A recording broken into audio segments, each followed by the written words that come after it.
The New Orleans Saints put up a hopeful and impressive performance despite their loss to the Kansas City Chiefs on Sunday 32-29. That's what we're going over on this week's edition of What Just Happened, part of the Canal Street Chronicles.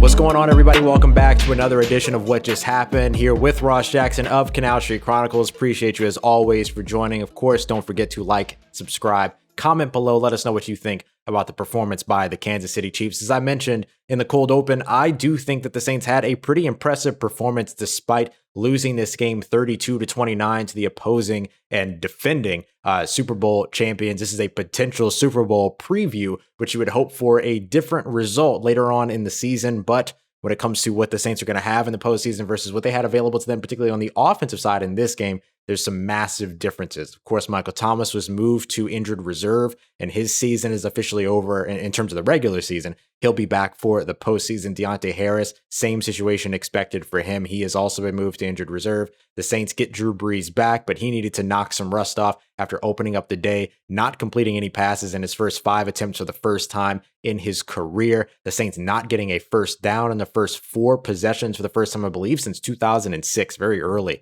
Very long time since they've actually had shown that type of ineptitude early on in the game. But that ended up not really being the story of this game because the Saints were still in it very late. Really, this game came down to essentially a fumble recovery in the end zone, ending up not being able to be converted by Alex Anzalone, turning in to a safety. That was a 5-point swing in points there at the end of the second half, at the end of the first half. And this game ended up ending in a 3-point deficit. So what is it that I'm impressed about when it comes to this game?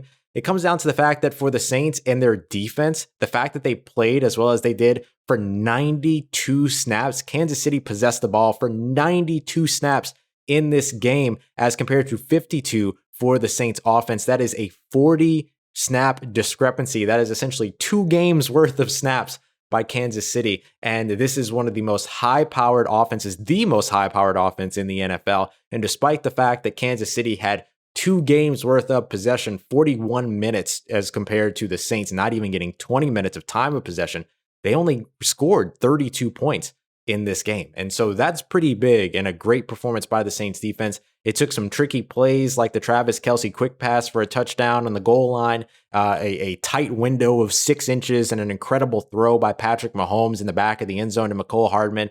Tyreek Hill running a mile before the snap to get another touchdown in the red zone. It really came down to red zone defense for the Saints that allowed 4 touchdowns and 4 possessions down there. But in my opinion, overall played a great game. And especially if you consider the fact that one of those touchdowns from Kansas City came off of a Drew Brees interception and a Saints offensive turnover and having to operate with a short field. There's some grace that you can give to a defense that spent 92 snaps on the field and only giving up 32 points to the most high-powered offense in the NFL. Over on the offensive side, the Saints have a lot to figure out moving forward, especially going ahead through the rest of the season without their top receiver and Michael Thomas. Who's going to be the guy to step up? You saw a nice day from Emmanuel Sanders. You saw some nice plays from Jared Cook, who continues to be inconsistent, but is finding a groove at least a little bit later on in the season. And of course, Alvin Kamara every weekend is much-watched TV. So are they going to be able to rely on those guys and the advanced play of the offensive line that we saw in this game, or let me say improved play that we saw from the offensive line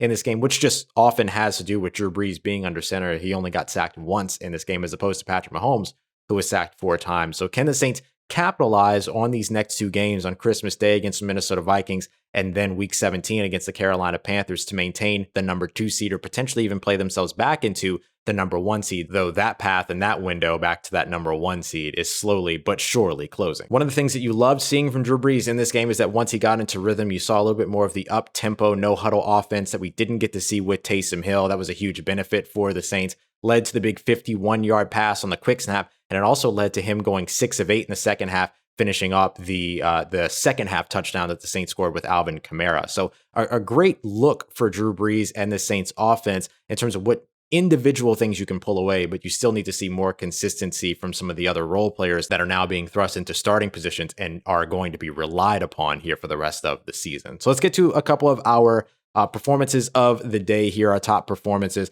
Drew Brees went 15 of 34, 234 yards, 3 touchdowns, and an interception. Not a great day in terms of completion percentage. Again, he started off very rusty, but he closed out the game really well toward the end of the game. We saw the early interception there, but still a very good game from Drew Brees, who came back and threw 3 touchdowns in this one. And remember, the Saints defense also kept Patrick Mahomes to a near 50% completion percentage as well. You look at Emmanuel Sanders up next, 4 catches for 76 yards, no touchdowns, but he had the big 51-yarder down the sideline. Great communication between he and Drew Brees with the quick snap there. Alvin Kamara, 94 total yards. Still hasn't gotten back to 100 total yards yet, but did get a touchdown in this game and looked fantastic. Demario Davis, 15 total tackles in this game. He was all over the field. And speaking of CJ Gardner-Johnson, he was targeted 11 times in this game, only allowed 4 completions for 33 yards. He was credited with allowing a touchdown, but that touchdown was the Travis Kelce quick pass, which you can't really hold against him at all. He had 3 pass defenses in this game as well, according to ESPN.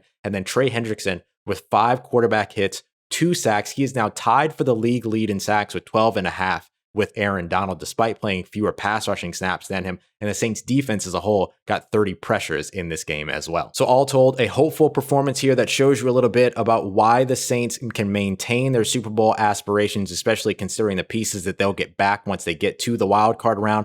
Certainly they'll want to win these next 2 games. We'll have to figure out a way to do it with an offense that is mostly incomplete, working with practice squad receivers at this point. Some key injuries to watch out for. Traquan Smith over on the offensive side. Marcus Williams and Trey Hendrickson also both left the game on the defensive side. So those will be very important injuries to watch, especially with a quick turnaround on Christmas Day with the Minnesota Vikings. So don't forget, y'all, to like and subscribe to this video. Check out CanalStreetChronicles.com for all of your needs over at SB Nation covering the New Orleans Saints. And of course, don't forget to drop a comment below and let us know how you felt about this game. We'll be back with you next week with our next edition of What Just Happened.